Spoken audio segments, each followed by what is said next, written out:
Frequency Podcast Network. Stories that matter, podcasts that resonate. In just 2 weeks, voters will head to the polls in one of the most rural and conservative ridings in Canada, where Pierre Poilievre is looking to win back a seat in Parliament. But for the second time this year, a record number of candidates have put their names forward in a race featuring the Conservative leader. Poilievre is among more than 200 people running in the contest, making up one of the longest lists of candidates in Canadian history. Much like April's federal election, where Poilievre lost his Ottawa seat, his by-election is being targeted by the Longest Ballot Committee, a protest group trying to bring attention to the way elections are conducted in this country.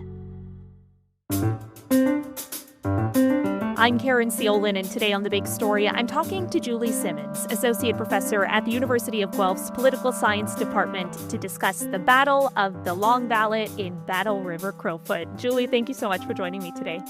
Oh, it's my pleasure. So most of these candidates are affiliated with what we know as the Long Ballot Committee. Of course, they're calling for electoral reform. I wonder, what is it exactly that they take issue with? Well, this is a very good question, and I think it's very unclear to the voters in the riding of Battle River Crowfoot, but also to those of us watching on the outside, exactly what it is about the electoral system that is in need of reform, given that the nature of the protest is really just about adding people to the list. So I think in terms of electoral reform more generally, we know that there are a lot of criticisms of the single-member plurality first past the post electoral system that we use. And it's not used in a great many places around the world. Most places use some form of proportional representation. And Canada is one of the last places to continue to use it for electing people to their National Assembly. When we think of electoral reform advocacy, it is an issue that has been around in Canada for years, as you just mentioned. And I think, too, to former Prime Minister Justin Trudeau, who kind of abandoned his push for electoral reform after very much benefiting from the rules of engagement around voting in this country. So do you agree, though, that perhaps a segment of the population does at some degree want to see electoral reform in this country? I think that's absolutely the case, that there is a segment of the population that does want to see electoral reform. There's also a segment of the population that doesn't actually understand the true way in which we elect people. They have some assumptions that perhaps are untrue, and they also aren't familiar with the alternatives. And so the difficulty with achieving electoral reform of any kind is that it's about educating the people who would be voting on it. And when I say people don't understand the system that we have, if you were to ask a lot of voters, not everyone, of course, but many voters are under the impression that the party with the most votes wins in an election. But the reality is that's not the case. It's the party with the most seats. And to win a seat, if you say, okay, well, how do you win a seat? Some people would say, well, you get a majority of votes in that riding. Also not true. You need a plurality of votes, which means just, one more than any other candidate. And so, somebody can, and it happens all the time, people win their ridings with fewer than 50% of the votes. And we've had two elections, the last two elections when Justin Trudeau was the prime minister, where the Conservative Party had more votes across the country as a whole, a greater proportion of the votes, than did the Liberal Party.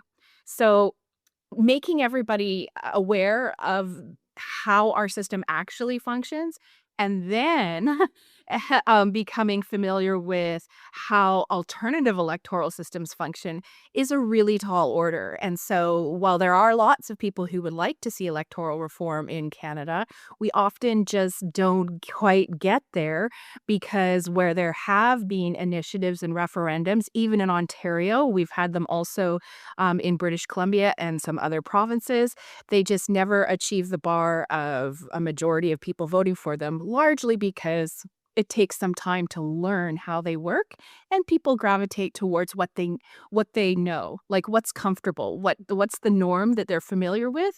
That is sort of where people tend to gravitate to. How does a long ballot protest even address those issues or call attention to them? Well, I think it does, because what it's saying is, listen, if we have 200 people on the list, let's say an equal proportion of the population votes for each of those 200 individuals. That means that each of those candidates would have about 0.5% of the vote. And the person who would win that riding would be the person that had 0.5% of the vote plus one vote. So it is possible, excuse me, that you could see that, I suppose, if you had a lot of voters lining up to mobilize behind the ballot protest and throw their votes to all of these independent voters. But I think that that is a scenario that we would never see.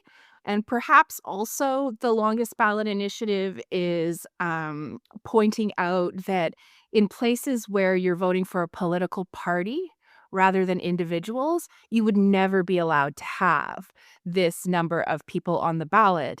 You would have the registered parties on the ballot, and that would be it. And so in places that use proportional representation, often you are voting for a party. And in some of those variations of proportional representation, you then also rank a list of candidates for that party. And so the percentage of votes that the party receives determines the number of individuals on that party list that get to have seats in the legislature.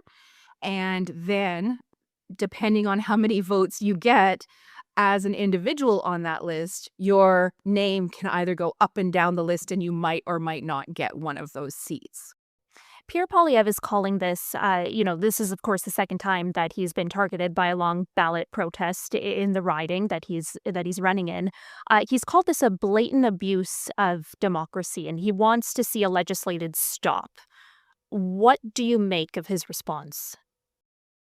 Well, I can see how in some ways we could say it's abusing democracy, because people who are, say, from the riding and running as independents, like Bonnie Critchley, for example, her name gets buried among a bunch of people who aren't, in fact, from the riding, who are just for the sake of being part of this movement, agreeing to have their name on the ballot. Yeah, and she's a serious independent candidate. Exactly. She is a serious independent candidate. And there are some others too, but she really stands out as somebody who has garnered some media attention and has a platform that is really based on the issues that are of significance to the people that live in that local community. So I think there's another criticism of having the large number of uh, names on the ballot, which is that people might be confused. Now, there's no evidence to suggest that people are confused when they're given a long list of names. The names are always in alphabetical order, and the names are also have, if they have a party affiliation, it's in brackets behind their name. So presumably, if you know the alphabet and you want to vote for Pierre Poilievre, then you go down to P and you say, oh, yes, he's the Conservative candidate. So I'm not sure that it is obfuscating the voting process for voters. I'm not sure that there's a lot of voters that are confused per se. But I think we can also turn Pierre Poilievre's criticism on its head and say, well, perhaps you're the one that is not, taking democracy seriously and are kind of making a mockery of democracy, in the sense that you were democratically not elected in the last election. You lost your riding. There was somebody who was democratically elected who actually lives in this jurisdiction. And you are now, forcing the people in that community to, once again go to the polls and vote for you, even though you, in a very fair election, did not win your seat. I think that's what I find the most interesting too about the changes he's calling attention to, because he's trying to change, for instance, like the signature rule, like how many signatures candidates have to obtain before their name can appear on a ballot. But he's taking advantage of other rules, like, as you mentioned, the residency restrictions, which historically politicians, have used before to run in ridings and gain seats in the House, that they don't live in. But it's funny because he's trying to change one rule, but he's taking advantage of another. Yes, and it has been pointed out that a number of the individuals that have agreed and are part of the Longest Ballot Initiative to be on the ballot don't live in the riding. Well, neither does Pierre Poilievre. So it's a bit of the pot calling the kettle black in a sense. To use another idiom, people in glass houses can't throw stones. So, he's a third one caught between a rock and a hard place. So there you go. I wonder what you make of Elections Canada's response in terms of it now being the shortest ballot. It went from being the longest ballot to the shortest ballot because now they're using a write-in ballot. Do you think that has any impact on voters, or has the potential to confound voters in that they have to, now write the name of the candidate they want to vote for? Well, I'm not familiar with where that has been practiced in other locations. So, as a social scientist, I wouldn't want to say what the implications of that approach are. I would have to see, some kind of data to draw some conclusions there. And it is different from what we normally do in Canada, to be sure. But I think that it is a reasonable way forward, given that there were concerns, albeit not necessarily supported by evidence, that the balloting process or the voting process would be confusing if we were to have a really long ballot. And the nice thing about what Elections Canada is doing too is it's not as though you have to be able to spell somebody's name correctly, as long as it can be interpreted by the person looking at the ballot. Then, it will be counted. So what we'll have to see is how many spoiled ballots there are. And those are ballots that, can't be interpreted. And if the number of spoiled ballots is really high, then I think we could conclude that potentially, this shift to writing down names has had an impact, but it may be the case that it doesn't increase the number of spoiled ballots.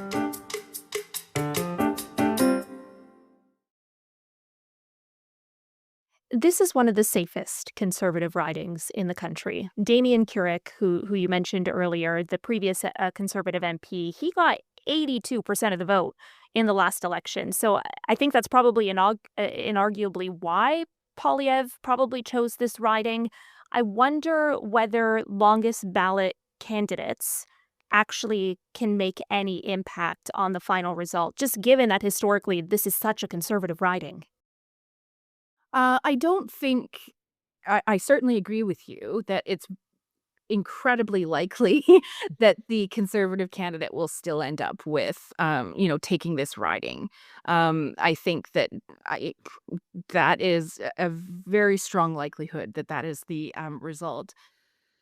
On the other hand, though, I think putting all the names on the list, and drawing media attention to this longest ballot initiative and things, I think many more Canadians are aware that Pierre Poilievre is actually running in a by-election, and they're sort of drawing attention to the fact that this guy is getting a second kick at the can, right? And that in and of itself, I think, is a success on the part of the Longest Ballot Initiative, because it's highlighting for Canadians, hey, this person lost in the last election, and now they're running again and replacing somebody who was democratically elected. Now, does this happen in a Westminster-style parliamentary democracy? Absolutely. But we just don't normally see it with, we have by-elections, right? Because somebody might step down for health reasons or family reasons or what have you. But the idea that because, a leader doesn't win in a democratic election and then wants to find a riding where they can win so that they can have a random seat in the House of Commons is unusual. We might have a person who is elected as the leader of a party in between elections, and so the party itself has elected somebody who doesn't have a seat in a legislature, and then somebody might, there might be a by-election, the next by-election, that person would run in that seat just so that they can get their face in the elected legislature. But here, Poilievre actually lost an election, and now he's moving to another seat and replacing somebody who was democratically elected. I take your point about, that being a loophole. I was looking at some of the websites of some of these longest ballot committee candidates. One man, for instance, has a platform dedicated entirely to dinosaurs. Like, they don't appear to be candidates who are looking to get elected. They're trying to make a point. Do you think that depreciates the integrity of our democracy? I think that they are drawing attention to a democratic system that they think could have greater integrity if we were to change it. And so, to the extent that this is a grassroots movement, not from the riding itself, but rather these are just citizens who are coming together and protesting the electoral system, that is part of democracy in and of itself. And the means they're using is, the ballot system and adding names. And again, there's nothing illegal. There's nothing that it's a strategy that they're using. And because we want in a democracy people who have interests to vocalize those interests, who have desires to advocate on behalf of certain outcomes or communities of peoples and so on. We want them to be able to have a role in our electoral system or our democratic system that is more than just casting a ballot once every 4 years. And that's what we're seeing here is the activity. It's healthy for democracy to have Canadians engaged in ways outside of simply voting that are moving the goalpost hopefully in their minds, a little bit more towards whatever outcome it is that they want. So I would say it's not a shortcoming or it's not impinging on democracy. On the contrary, it is an expression of democracy. So the whole scheme, in your estimation, it's fair game. It is fair game according to the rules of our single-member plurality first-past-the-post electoral system. And that's what they're trying to highlight. This is fair game in our electoral system. What do you think would be considered a success for them after this by-election is over? I think for them, if the conversation about electoral reform were to be ignited in Ottawa and among Canadians more generally, they would consider that a success. Okay. Julie Simmons, Associate Professor at the University of Guelph's Political Science Department. Thank you so much. Oh, anytime. That was The Big Story. You can send us feedback on this episode or any other episode by emailing us at hello@thebigstorypodcast.ca or leave a voicemail at 416-935-5935. You can find us on the Seeker app or on all your favorite podcast players. Please rate, review, follow, and share. I'm Caryn Ceolin. Thanks for listening.